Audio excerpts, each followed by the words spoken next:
Good evening and welcome to Smart Entrepreneurship Decoded on Transcontinental Times. It is the festive season in India. We are at Diwali time, and thanks to a virtual ban on crackers and larger social awareness, there is no sound effect behind me. It is also a special episode for us because this is the 25th episode of this series. And I was trying to find a guest for this 25th episode who is a young achiever and can guide the youth with some of the doubts and confusions they have. If you look at statistics and research, there are two phases of life where people face the maximum confusion.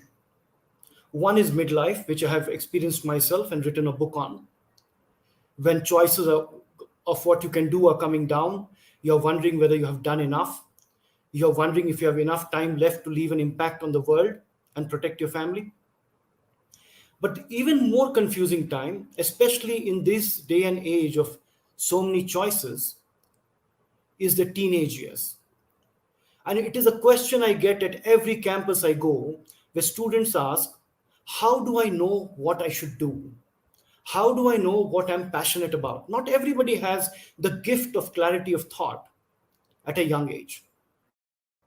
Our guest tonight, I could take all 30 minutes explaining and talking about his accomplishments. An author, an entrepreneur, an investor, leading a large investment group as CEO, awarded multiple times for various activities, including in the education field, where he has done a lot of work. The youngest Padma Shri nominee in India.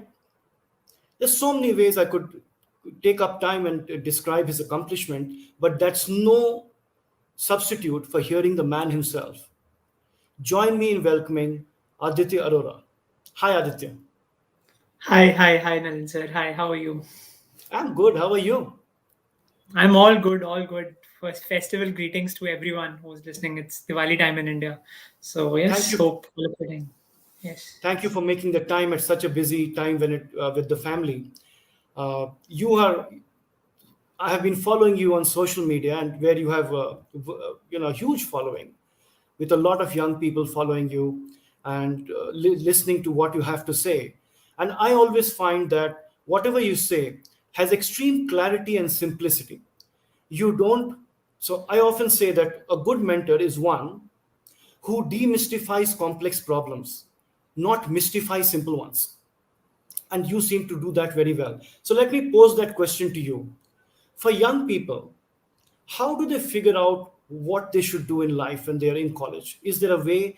Is there something that worked for you? Yeah. Firstly, I think it's a brilliant question on what young people in college should do to figure out their career. And the reason it's important is because college is the place where you figure out, you experiment, and you try different things. Because till school, you were, of course, working in a set pattern. And after college, wherever you go to, will be working in that same field in a set pattern. College is that field where you can decide which things do I want to add on cart and which things do I want to discard from the cart. And that only comes when you have, like, consider you are roaming around a supermarket. What you need to buy is the decision, the clarity you will get when you roam around the entire supermarket. Maybe you'll end up buying the whole shelf, or maybe you'll end up buying nothing. But that would only come when you explore the store around. So similarly, like in college, when you're there, college life is all about exploration. It's all about moving from a protected environment into an unprotected environment and figuring out yourself in that whole process. Trying your internships, trying different companies, trying different job skills, learning different new skills along the jobs as well, and then making out to one concurrent decision that these are the couple of things that will work for me, and this is something that I want to do. So if you don't explore, you'll not be able to do it. That's the crux of how I figured out my passion as well. Going to a college, to a very good college, and then of course having a very good placement back support as well. I would have never done venture capital, what I'm doing right now, the investments in my whole life. And no one from my family, of course, is from that background. But that only came out when I explored into multiple fields. When I realized that it's okay if you are working with the big companies, but then there are some smaller opportunities as well that you need to tap. And you need to see and explore that can they be the game changer for you? So yeah, that's what I figured out. So it's a mixture of exploration. It's a quest for figuring out, because exploration then also comes with a dedicated action in following all those different pursuits. And then thirdly is all about articulation. Once you've explored into three, four fields, then articulate as to what your experiences are and where is your North Star, where is your true calling, where do you want to go? That's excellently put, Aditya. And one of the things I noticed among the body of work that you're doing is in the education field, where with the government you're trying to create this content for entrepreneurship mindset. Now, we hear it in different ways, right? Growth mindset, entrepreneurship mindset, etc. What is it, and how can one inculcate that? Is it inborn, or is it something that you can develop? Very nice. So, see, an entrepreneurship mindset is firstly no superhuman mindset, right? It's a mindset which just evolves and looks at things differently from a normal mindset. It's a mindset which is more oriented towards growth, takes risk, takes calculated risk, but the end goal is for growth and for more, of course, more appreciation at the end of the day. Why? Whereas a fixed mindset may also grow, but they are growing at a fixed rate, right? They may be stable, they may be secure, and then that's a very straight template kind of a format. An entrepreneurship mindset starts with developing your own path and breaking the conventional hierarchies of what society or what everyone has written for you. So that is the first underlying difference. Now, how you go about building that mindset, I think this is an activity which cannot be done within a single day. This is a mindset which builds over time, right? You have to take different actions, you have to be in that environment, you have to be with the same people who have that mindset. You have to learn from them. So it's a combination of different three, four things that you have to do to build that mindset. But some of the activities which you can start with is first, as I said in the last question, it's about exploring yourself, right? An entrepreneurship mindset exactly knows what they want from a particular given situation, right? So that comes with exploration and knowing yourself better. Second, I would say is start taking calculated risk in your life. This I say to everyone, right?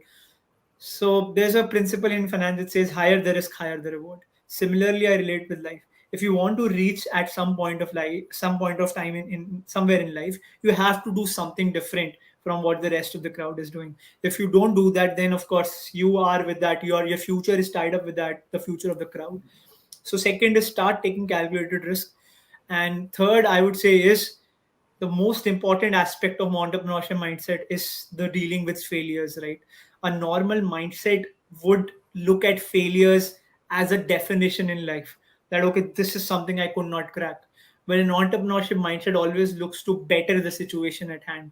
If let's say they are failing at something, they would figure out a way to bounce back from that failure, which is extremely important.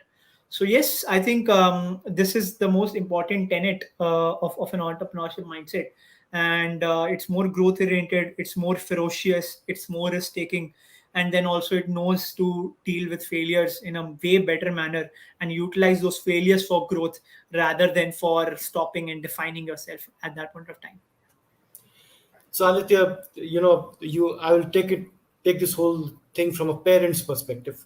Okay, your journey has been exceptional, and you have spoken about how you convinced your family to give you a 2-year break, and explore possibilities, etc.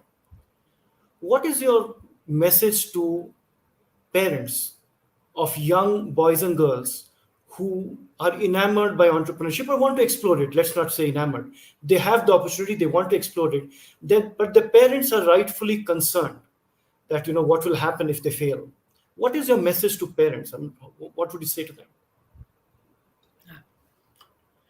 So I think brilliant question, and the only thing that I want to say to parents is that if your child succeeds, you will take the credit for it. But if your child fails, you will not take the blame for it, right? You will, of course, put the blame on the child because he could not or she could not, of course, make it through. So also see from your perspective, of course, it's there that you want the best for the child, and we are not questioning that. As children, we are not questioning that at all. You want the best for us. We are here to accept that. But think from the perspective of a student as well. right? At the end of the day, student has to grind hard and make a career for themselves in that field.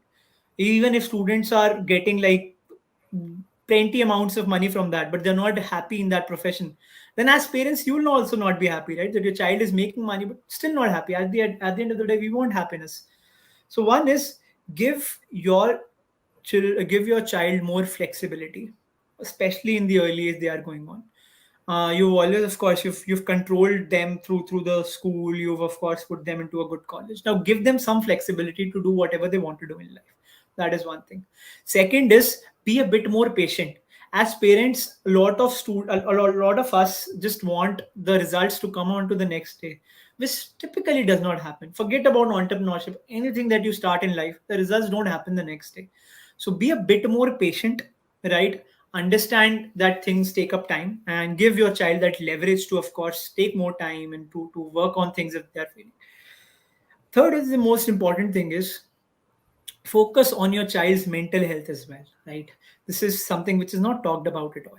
Students are also under duress, sort of amount of pressure from schools, from colleges.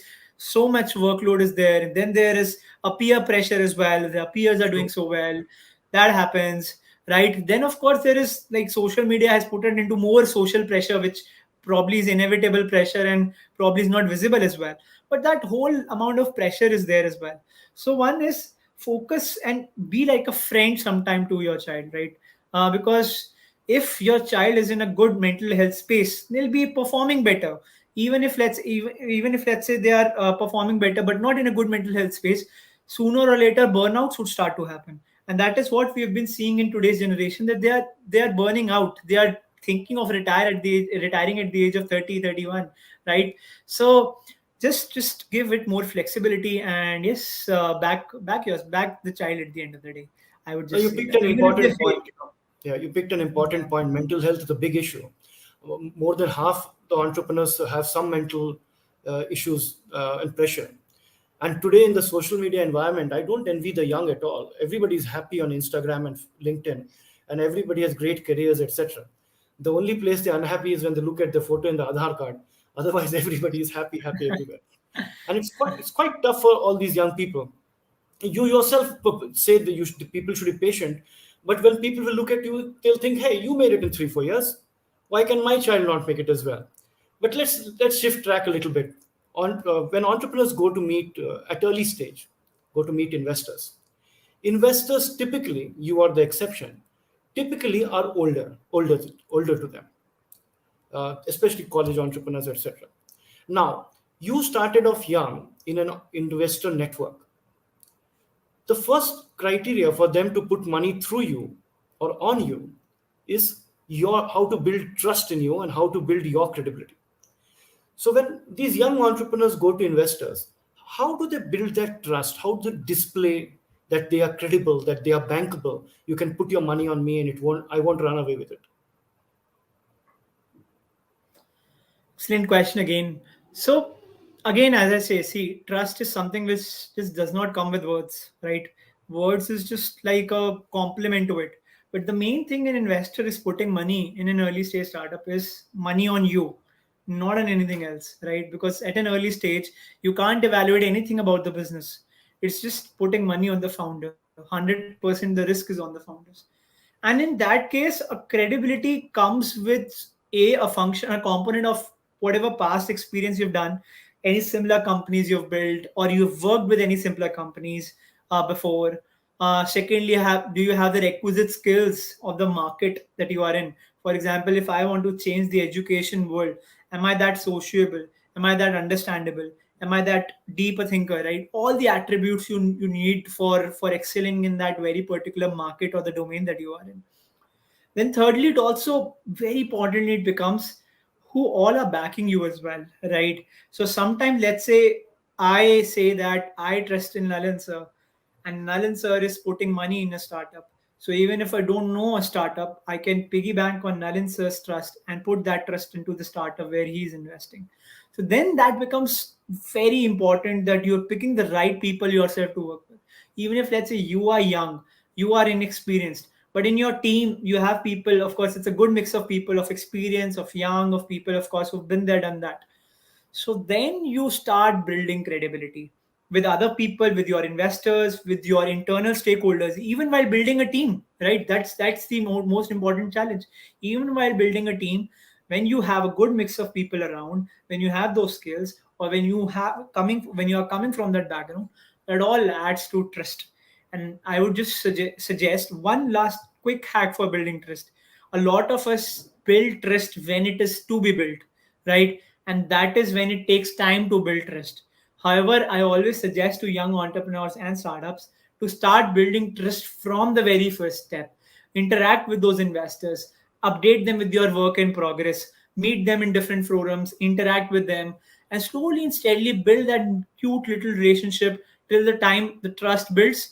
And you'll also come to a point where you need that trust to materialize into some form of a professional relationship, right? So that is when you start to do that. If you do the other way around, wherein you just meet someone over a coffee and then you are seeking for trust, it does not happen. In India, it does not happen. So just start from that very first step. Keep talking to people and building trust.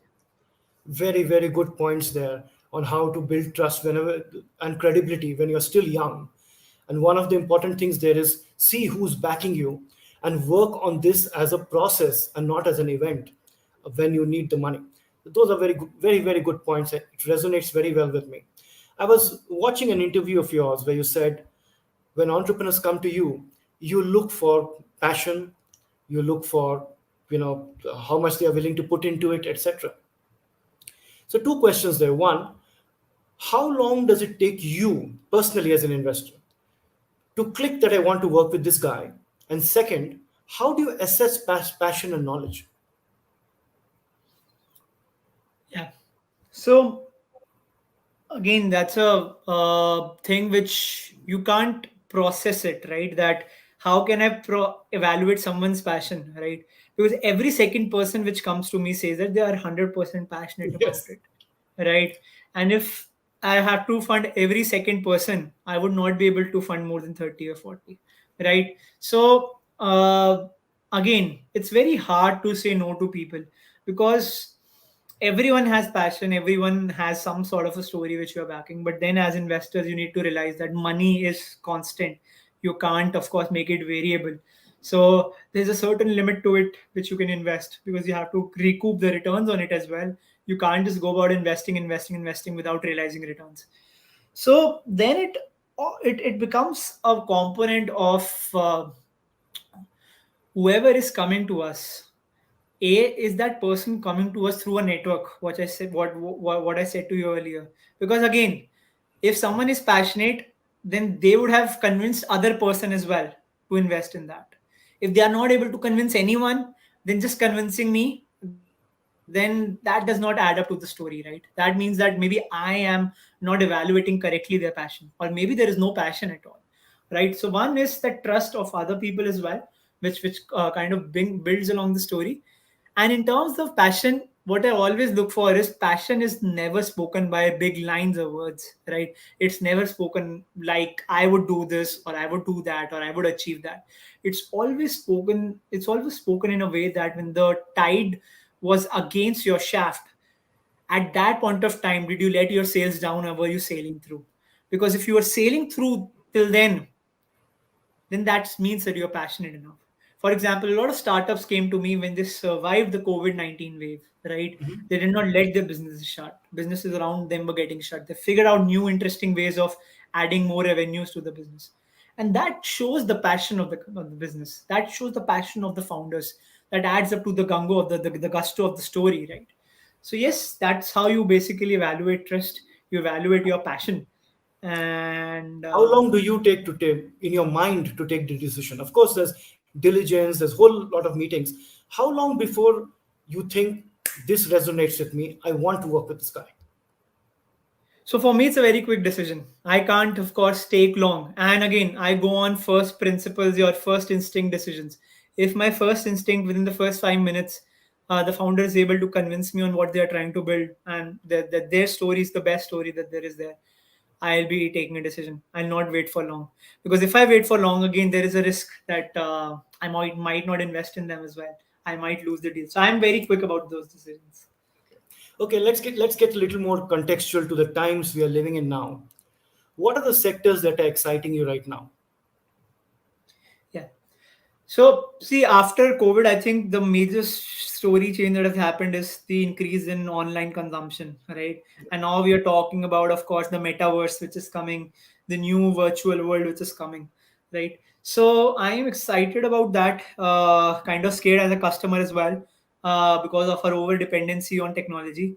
But as an investor, excited too. So, anything which is building, increasing to that consumption, I'm backing that. There is firstly which space that I'm looking for, which is in the health tech space. I think people are now more conscious of their health after COVID, so they are taking much more informed decisions. So be it in diagnostics or be it in public health, I'm looking at startups around that which are building good technologies and building it not just for rural audience but building it for everyone. Then, secondly, space that I'm looking for is the new interesting space of gaming.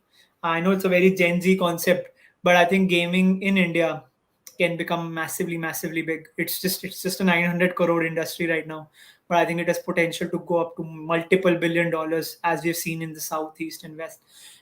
Because gaming perfectly aligns with the world in which content is the king and time is getting shrunk, right? So gaming perfectly fits into that theme. I'm very actively looking for that. And I think third, which I'm looking for, is any sustainable solution which is building. I think climate change is pretty evident now.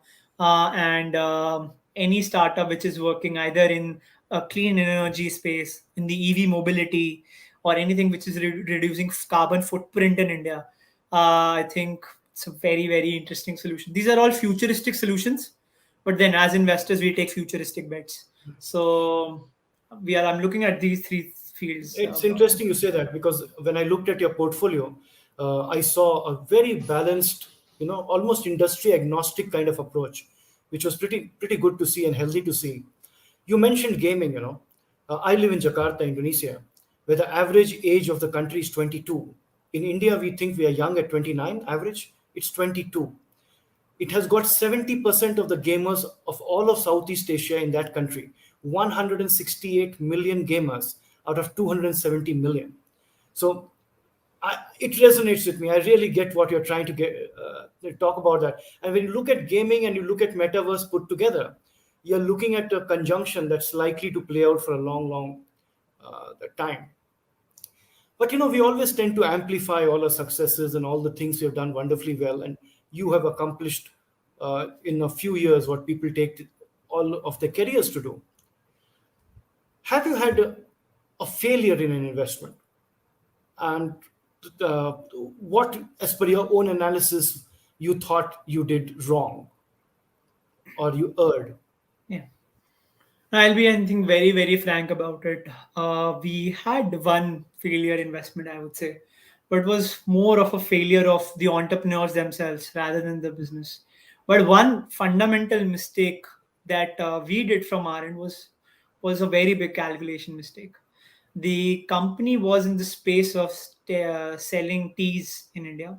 As you know, tea is very, very popular in India, and generally teas are being sold at multiple locations. It's being sold at a small shop as well, to be a roadside shop. It is sold at a high-end mall as well. It is sold at a five-star hotel as well. So, and the new interesting phase which is coming out is called the QSR space, which is the quick service restaurants. So a lot of quick service restaurants are coming up in India where tea is being sold. What one thing that I realized was that tea is very cheap in India. If you go anywhere, right, it's not the most expensive thing on the menu, even if you go to a five-star hotel. But in tea, there's a lot of back components involved. We only look at tea as a mixture of milk and just sugar and whatever. But then tea is also has a lot of unit economics involved with it. The prices of sugar, the prices of tea bags, the prices of your milk, the prices of the cup you'll be selling it, the spoon, everything, and also the electricity under which you'll be consuming it all, right? There are a lot of back components involved in selling a tea. So you need to sell, even if you're selling a tea for a very low price in India, you need to sell a lot many teas to be profitable, right? I haven't added marketing cost to it right now. right? So if you market it, the cost becomes monumental.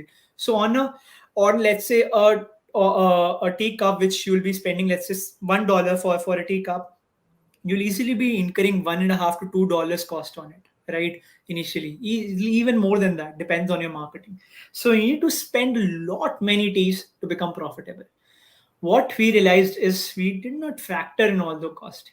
We thought that tea is a necessity in India. You can just sell it and become profitable. But then the unit economics only pans out when you sell it to lakhs. When you at least sell 5 lakh cups, that's when you become profitable. So yes, we did not analyze that the company could not scale to that level and failed. So small fundamental mistakes. It could be small business model mistakes. It could be small natural mistakes. It's not the mistake of the startup. It's just a mistake of the entire nature of business model, right? And if you don't realize that, no matter whichever company you invest in, but these companies don't scale and they get shut up as a result of that. Thanks for sharing that, because it was not just a story of where it went wrong, but our viewers can really understand how business has got so many components to it. We are coming to the end of the interview. My final couple of questions to you. Uh, do you think you found your calling in life, or are you still exploring? You're very young, So I don't consider youth to be a problem or anything like that. But you're a young man in an old man's business. And do you think you found your calling, or there's still more of you to come in a different avatar? In fact, I was just talking with a friend before this interview and trying to answer that same question. Because when you are at 19, when I was, of course, made the CEO of this company at 19, I never realized that the company would come in so far. And all the bucket goals that I thought I would maybe achieve in some point of time in my life, ended up achieving that soon. But one thing that I've realized is that our life keeps on going, right? Even after reaching at some point of time in your life, you are just fixated at that, then you'll remain at the top for some time. But then when people start to move ahead, you'll again come up to the bottom because you are there stuck at that point, and people ahead are moving in front of you. So I think life is very perennial in that ways. I have stopped believing in a planned life, because if I would have believed that, I would not have come till here. So I am open to any opportunity that it comes. I'm open to any new thing that it comes. I'm not fixating my life to be that. But I think I just have clear with this thing that I've started this thing of investing in startups. So I'll probably go ahead and end it in a beautiful manner as well before I pick up some new thing. Okay, so let's wrap up with my final question. Uh, People backed you, right, at the age of 19. People saw something in you, backed you, took a leap of faith, and did something which was unthinkable. You hire investment bankers from the big five to lead companies like this, or something like that. There are some pretty fixed ideas people have got. Now that you've been in this position for what, 3, 4, 5 years, would you, Aditya Arora, hire a 19-year Aditya Arora to be a CEO of this company? Well, that's a very bold decision. Now that I sit on the other side of the table, I realize that if I would have to hire Aditya at that point of time, would have been a very bold decision. But one thing I can say for sure, I don't know about a title. Title is something which has to be seen at that point of time, because title comes with honest hard work and execution.